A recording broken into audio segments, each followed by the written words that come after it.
ke atas lagi yuk. Lewatin tangga ini. Permisi, assalamualaikum. Penelusuran kami pun berlanjut ke lantai 3 demi menguak dalang dari kesan angker dan mistisnya bangunan ini bahkan semasa aktif.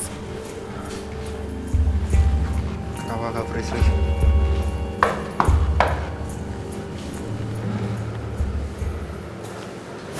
Ada ketukan balik. Yuk kita masuk. Permisi, assalamualaikum. Dengar nggak? Ada ketukan balik. Iya. Astagfirullahaladzim. Kenapa Kak Prisli? Wow, dan pemirsa, tiba-tiba pada saat di ruangan ini tuh hawanya beda lagi sama yang di bawah, beda lagi sama ruangan-ruangan sebelumnya. Betul. Oke, Fasya. Iya. Kalau ditarik mundur, di bagian luar adalah area kerja. Tapi kalau untuk di sini, ini merupakan area berkas. Iya, ruang penyimpanan ya. Ruang berkas dan banyak banget. Ternyata ada sosok terbaring di atas itu. Ada sosok laki-laki meringkuk di atas. Halo. Ini adalah residu energi orang yang jelas memang pernah hidup. Pernah menjadi kita dan mempunyai cerita hidup juga. Yang saat ini tangannya tuh keadaan terakhir dia meninggal tuh seperti ini. Kamu bisa lihat tangan aku tiba-tiba uratnya pada nonjol. Bocor lagi. Panas banget. Tiba-tiba tangan aku kayak gini dan dipegang. Saat ini aku kayak dipegang sama dia. Hah? Kita coba minggir kali ya, nyari tempat yang enak. Enggak, ini masih dengan sosok laki-laki yang tiduran tadi Kak Prisli. Iya, deket sini tuh berarti deket sama terminal lama ya? Oh iya, iya betul. Nggak jauh dari bangunan ini itu ada terminal yang memang sudah dibangun udah lama banget. Oke, tunggu sebentar. Lihat tiba-tiba bener-bener sumpah. Dia cuma menggambarkan adalah kondisi dia pada saat terakhir. Karena, maaf, sosoknya sekarang di belakangku.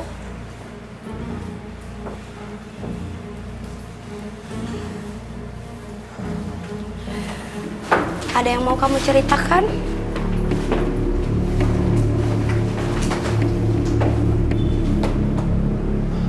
Lalu kenapa kamu mengganggu area ini? Tidak suka. Dendam. Oke. Dulunya, ini tuh merupakan perkebunan yang padat. Area sini tuh perkebunan, sampai di belakang sana tuh ada perairan seperti kali aktif. Oke. Dan perkebunan ini tuh yang aku dapat ya Fasya. Jadi dulu pernah terjadi mungkin kasus yang ramai di tahun 2000-an awal, yaitu begal. Berulang kali begal. Iya. Begal yang memang berhasil untuk mengambil motor, tapi akhirnya ada kasus di mana 2 orang begal ini sengaja dijebak oleh masyarakat sekitar. Karena emang begalnya tuh pakai kayak tali tebel gitu. Jadi kayak tali yang misalnya kita kasih gambaran di sini ya. Iya. Coba Fasya. Sini temenin aku masuk sebentar. Nanti kita keluar lagi. Pegang ini.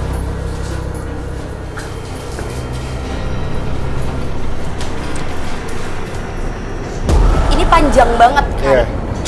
Dan ini tuh kayak proses dulu tuh begal tuh ini tuh dipasang talinya. Jadi untuk bikin orang jatuh, orangnya dihabisin lalu motornya baru diambil. Nah, pada saat itu yang aku dapat dari kejadiannya, sosok ini tuh bisa aku bilang residu energi yang aktif dan penuh amarah sampai saat ini. Karena dia sengaja dijebak, Fasya. Jadi udah banyak masyarakat yang ngumpat balik, sengaja memberikan umpan yang sebenarnya itu juga orang yang bisa menjaga diri lah sebenarnya, orang yang paham untuk berantem. Setelah itu begalnya ditangkap, diikat, dililitin pakai tali yang tebel banget, tebelnya tuh segitu. Yang dia gunakan untuk membegal orang itu? Iya. Apa yang diutarakan Frisly seakan menguak peristiwa yang kerap terjadi di area bangunan yang perlahan dilupakan oleh warga sekitar. Dulu di sini hutan, banyak pohon-pohon, sini kebun kosong. Dulu di sini sering gitu kayak pembunuhan gitu kan. Orang meninggal apa bunuh buangnya di sini, dulunya kayak gitu seperti itu.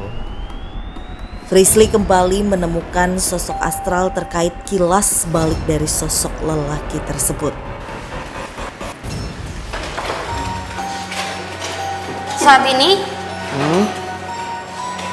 ada sosok yang mungkin memberitahu atau memberikan ceritanya bahwa pada masa itu ada dua begal. Yang satu rambutnya pendek, yang satu rambutnya gondrong dan ikal. Ya. Nah, dua orang itu sengaja dipukul tapi nggak sampai meninggal, Fasya.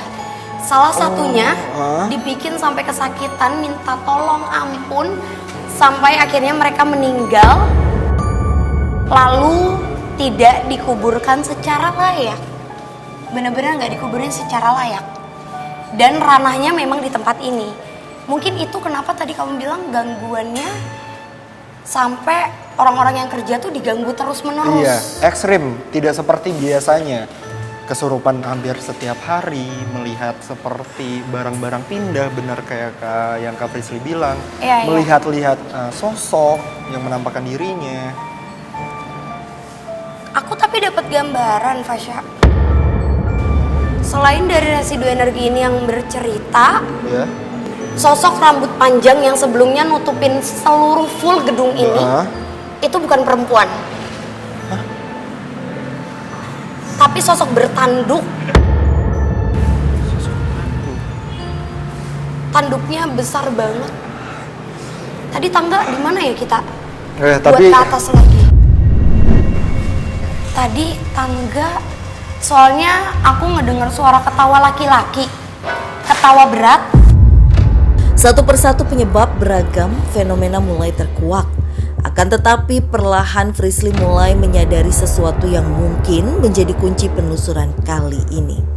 Lantas apakah sosok yang ditemui Frisly merupakan dalang dari keangkeran serta gangguan yang tiada henti hingga bangunan ini dibiarkan mati begitu saja?